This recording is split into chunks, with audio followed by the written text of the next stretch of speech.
அன்பு நண்பர்களே, உலகத் தமிழ் உறவுகளே, அனைவருக்கும் வணக்கம். இது மின்னல் கலைக்கூடம் வழங்கும் டாக்டர் கார்முகிலோனின் சிந்திக்கலாம் வாங்க. வணக்கம். இன்னைக்கு நம்ம என்ன தெரியுமா பார்க்க போகிறோம்?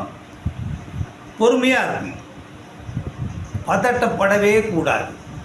பெரியவங்க சொல்லுவாங்க, பதறின காரியம் சிதறும்னு சொல்லுவாங்க. பதட்டமே கூடாது. வேகம் வேறு, பதட்டம் வேறு. பதட்டம் கூடவே கூடாது. வேகமாக இருக்கும், பதட்டம் கூடாது. ரெண்டு ஒரு சமாச்சாரம் சொல்கிறேன் பாருங்க. லெனினை தெரியாத உண்டா?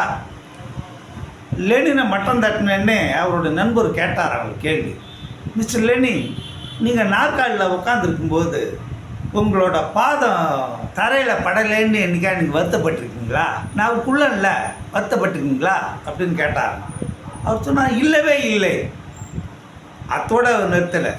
ஏனென்றால் என் கைகளால் அந்த வானத்தையே அளக்கிறேனே அப்படின்னு ஜம்ப் பண்ணி அப்படி காமிச்சார். அவரை மட்டம் தட்டின நினச்ச நண்பர் அசிங்கப்பட்டு போனார். நம்ம இங்கே வருவோம் வாங்க. லிங்கன், அவர் நல்ல டாலாக இருப்பார். அவரை மட்டம் தட்டினு ஒருத்தர் கேட்டார், ஒரு மனிதனின் கால்கள் எந்த அளவுக்கு இருக்க வேண்டும், எவ்வளோ உயரத்தில் இருக்கணும்? அவர் சிரிச்சுக்கிட்டா சொன்னாரா, தரை தொடும் அளவுக்கு இருந்தால் போதுமே. கேள்வி கேட்ட ஆள் அசிங்கப்பட்டு போனார். அவரை மட்டம் தட்டினு நினைச்சவர் அசிங்கப்பட்டார். இன்னொன்று பாருங்கள், அவர் லெனின் இந்த அமெரிக்க ஜனாதிபதி இதுக்கு போட்டிடுறாரு இல்லையா? அப்போ அந்த எலெக்ஷன் பிரச்சாரத்துக்கு போகும்போது ஆப்ரஹாம் லிங்கன் பிரச்சாரத்துக்கு போகும்போது அந்த ஒரு வெள்ளைக்காரன், நிறைவேறி பிடித்த வெள்ளைக்காரன் ஆப்ரஹாம் லிங்கனை மட்டம் தட்டணும்னு சொல்லிட்டு அந்த சபையில் சொல்கிறான், மிஸ்டர் லிங்கன், உங்கள் அப்பா தைச்சி கொடுத்த பூட்ஸ் பிஞ்சு போயிடுச்சு, நான் என்ன பண்ணிட்டேன் சொல்லுங்கள். ஆப்ரஹாம் லிங்கன் பதட்டப்படவே இல்லை.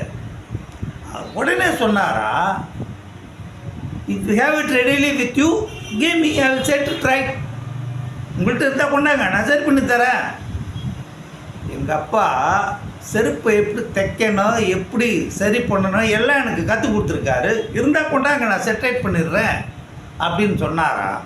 இதுதாங்க தன்னம்பிக்கை. பதட்டமே இல்லாமல் நிலைமையை சமாளிக்கணும். அவர்கள்தான் சாதனையாளராக வர முடியும். கரெக்டு தானே? நன்றி, வணக்கம். உங்கள் கருத்துக்களை பதிவிடுங்கள். சப்ஸ்கிரைப் செய்து இணைந்திருங்கள்.